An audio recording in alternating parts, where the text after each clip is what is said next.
Joe Whitt Jr. appears to have lost the locker room. Mike Sainristil co-signing that this year is the fault of his coordinator. Jayden Daniels might be back on the field in a couple of weeks. Yeah, I officially have no idea what's going on anymore.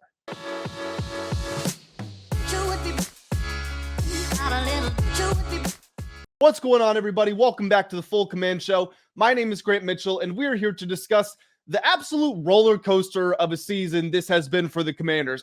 I couldn't predict it at the start. I have no idea what's coming up. It's Thursday. We were supposed to get to Hot Take Tuesday 2 days ago. We haven't been able to because there's been so much news coming out, and there's just more craziness that's going on. Again, we're going to talk about Jayden primarily, also get to Sainristil. Why is he essentially calling out Joe Whitt Jr.? What does this mean for the team and the defense moving forward? Honestly, if the season up to this point is any indication, I have no idea what is to come. But that doesn't mean that I'm not going to give you guys my thoughts on everything while explaining to you all the details that you might have missed. So if you are joining me, welcome. Thank you for clicking onto the channel here, clicking onto the video. Make sure that you do hit the like button if you enjoy the content and if you appreciate the daily news updates. Also, hit the subscribe button if you're new around here. Link to join the Full Command Discord, where you can chat to me, other fans of the team, and also enter monthly giveaways. You'll find that link in the description below. So let's start off by talking about Jayden. And real quick, before we get into anything else, I do just want to revisit very quickly the whole ongoing conversation right now, largely inspired by Kurt Warner's video analyzing some of his mistakes. And this is what I want to say. Fair criticism is a good thing. Fair, that's the operative word there. Fair criticism is a good thing. Nobody is perfect. That includes Jayden. You are doing him a disservice if you are trying to protect him from everything thrown his way, especially when it's warranted. Now, with that being said, this is not the time to pile on to him or kick him in while he's down because of his injury, because of the bad season, and just making up things about him. You know, anyone who says this is proof we should have taken Drake Maye. Drake Maye's had an awesome year. I didn't see him in the conference championship game last year. I didn't see him have the best rookie season ever. Jayden still got tons and tons of potential, so don't turn your back on him. We shouldn't make things up and talk about what he has or has not done for this team. What he has done is he proved in year one that he was an elite quarterback. Everything sort of collapsed this year, but nobody was in an environment to succeed. Wait for a more stable structure, roster, coaching, all that next season, see what he does. And don't lie and say defenses have figured him out. No, they found an approach that worked in this moment where a lot of things aren't working. Jayden still, we're talking about Jayden as if he sucks now.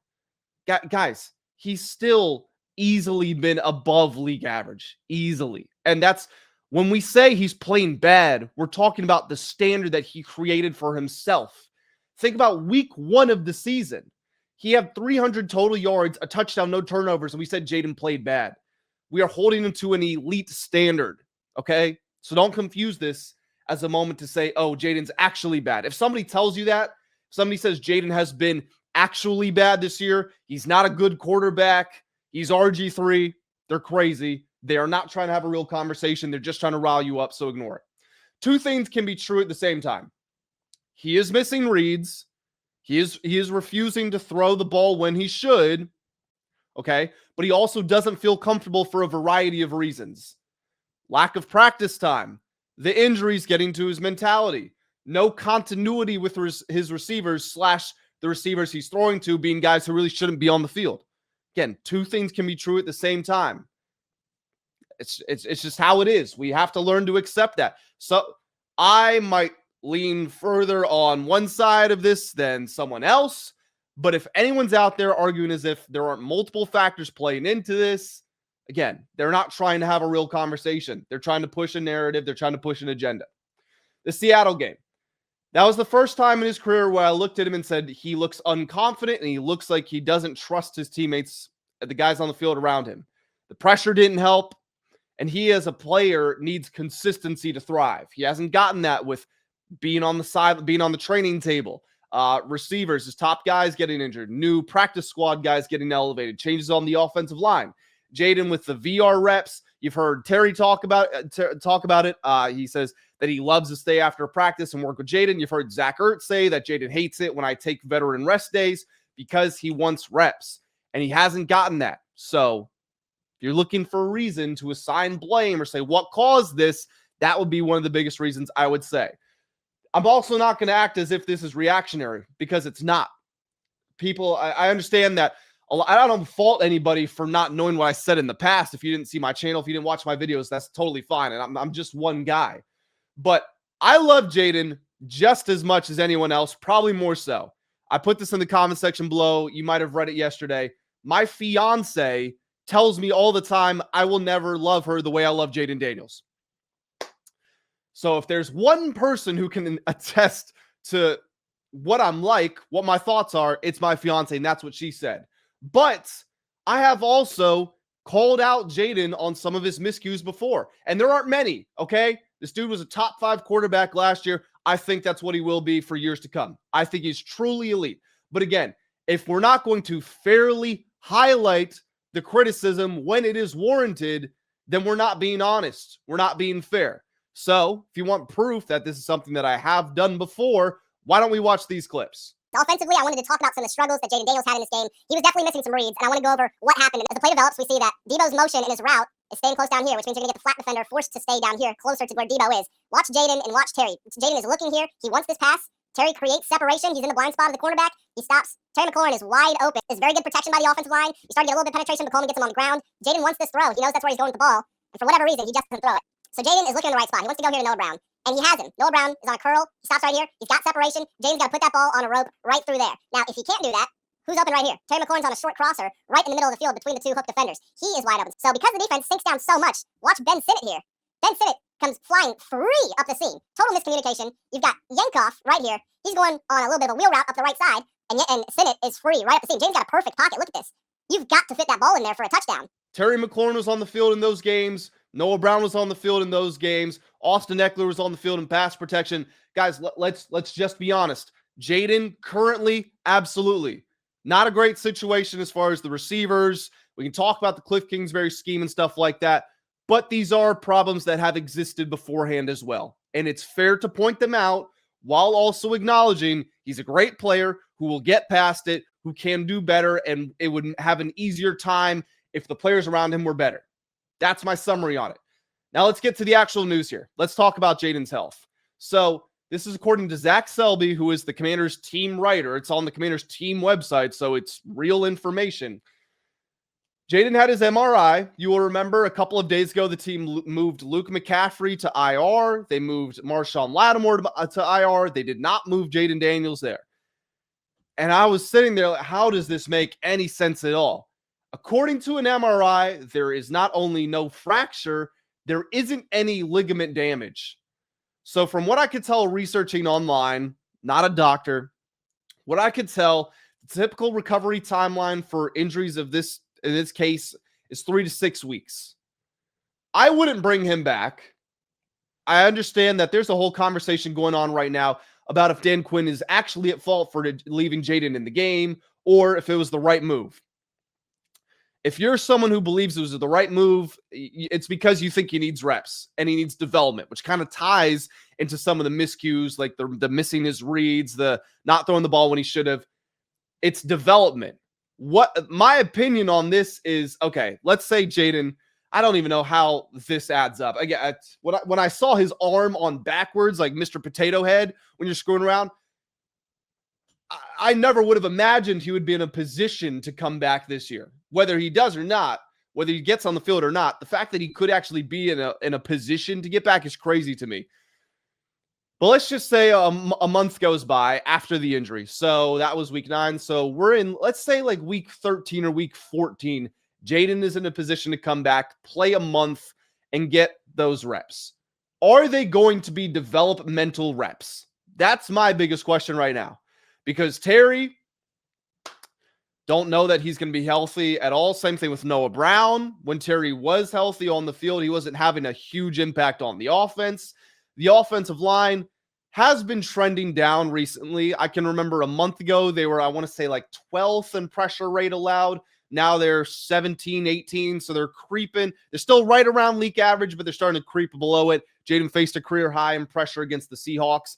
Seahawks have a great defense. We also didn't establish the run, so that plays into all of it. But even still, That's the situation Jayden is returning to with these practice squad / newly signed receivers. And once again, with him not having practice time, with him not getting in that routine that appears to be the key to his success. So these reps that Jayden could come back for in the final month of the season, if this imaginary timeline I've created, if this proves to be accurate, are those reps he could get, are they going to be developmental? Are they going to be good for him? Or are they just going to be wasting people's time? That's what I would be concerned about just as much as his health, because his health is one thing. It's a huge thing, obviously, but the case to come back this year is to get those reps, to bank them, and to develop.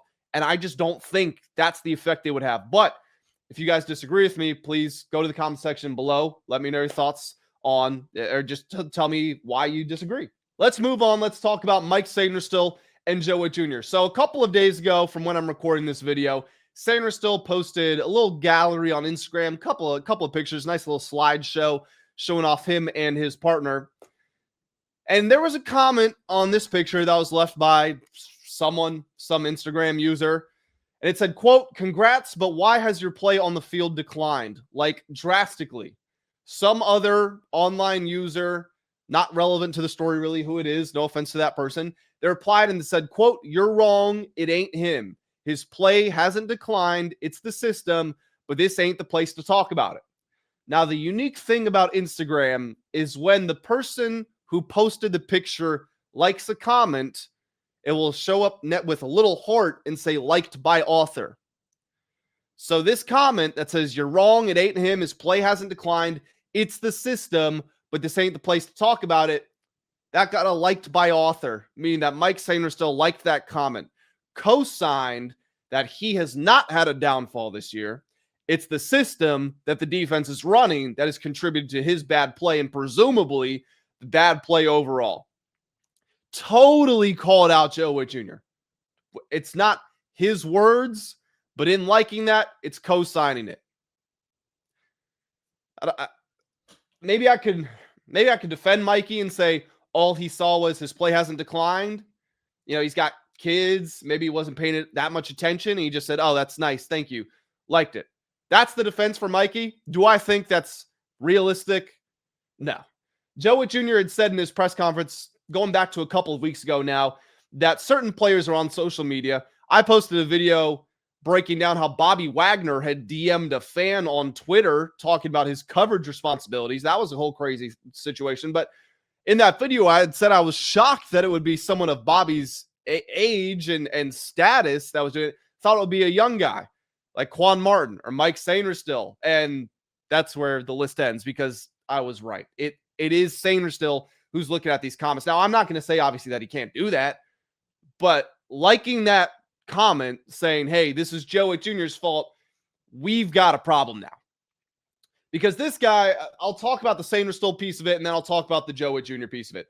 Sainristil is someone who's drafted out of Michigan, a team captain. There's someone drafted to be a team captain for us, has these leadership qualities. That's what we were told, and that's what we've seen, to be fair. I'm not going to act as if he hasn't shown that on the field, but for him to absolve himself of responsibility and say, "Hey, this is the fault of the coach," and also to do it on a public forum. Again, it says liked by author for everyone. We can all go there and see that, and that's him directly co-signing blame should go to the DC. It's a bad general look for Sainristil, for someone who's supposed to be a leader. With that being said, this is also incredibly bad for the locker room, because if this is what Sainristil believes, and yes, he's a young guy still trying to earn his place in the league, right? But he's been a starter since day one on this defense. We play nickel about just as much as anybody. Sainristil is the nickel, so he's on the field all the time. He was inside, he was outside, he's back inside again. He's someone who's supposed to be here for the long term. It's a dude his nose is in and around everything that goes on with this team. Leadership, playing on the field, et cetera, et cetera. He's one of Jayden's best friends, maybe his best friend on the team, right? If he's representing the feelings inside that locker room, you would think Sainristil would be one of the last guys to publicly express those sentiments. If he is doing that, if he's co-signing that, what does that mean the feeling inside the locker room is? how does Javon Kinlaw, how does Frankie Louvu, how does Quan Martin, how does Marshawn Lattimore, how do they feel about Joe Whitt Jr. if this is what Sainristil is expressing to us? Because if this is accurate, and Sainristil, if this is an accurate reflection, Sainristil thinks it's the fault of the coaching staff, the message isn't getting through. It's just not going to. When your team's playing poorly, when you're losing games, when the defense is underperforming, and when you think your coach is the reason you're losing, the message is going to be tuned out. It's just human psychology. And that's apparent from when you watch this defense play. Now, they had a phenomenal first half against the Chiefs. Some of Joe Whitt Jr.'s best work that he's done since he got employed here a year and a half ago. But you look at this defense, and it seems like half the time they really don't care. Or there's communication breakdowns, or they're not mentally engaged. They're not finishing plays. They're not tackling. They're not doing those little things. And that little like button right there on Instagram by Sainristil has shown us, yes, these feelings probably exist in the locker room. So we can talk about the play all we want. We can talk about if Joe Whitt Jr. was a friendship hire, and he wasn't. Okay, let's be real. He was not. Joe Whitt Jr. had a sparkling career as a position coach. We can talk about scheme. We can talk about adjustments. We can talk about anything. But if the issue is there's a strong disconnect between players and coaches and the message isn't getting through, that's number one on the list of, hey, we got to figure this out or we got to find a new situation. Point blank, period. That's how I view it. Guys, I'm going to go ahead and get on out of here. I might double back with a hot takes video later today. We'll see, because I do need to get that video out. It's supposed to be going out every Tuesday, and obviously we're at Thursday and it's not on the channel yet, but I'm gonna head out of here. I appreciate you all joining me. Make sure you hit the like button if you enjoy. Go to the comment section and leave me your thoughts on what I said here.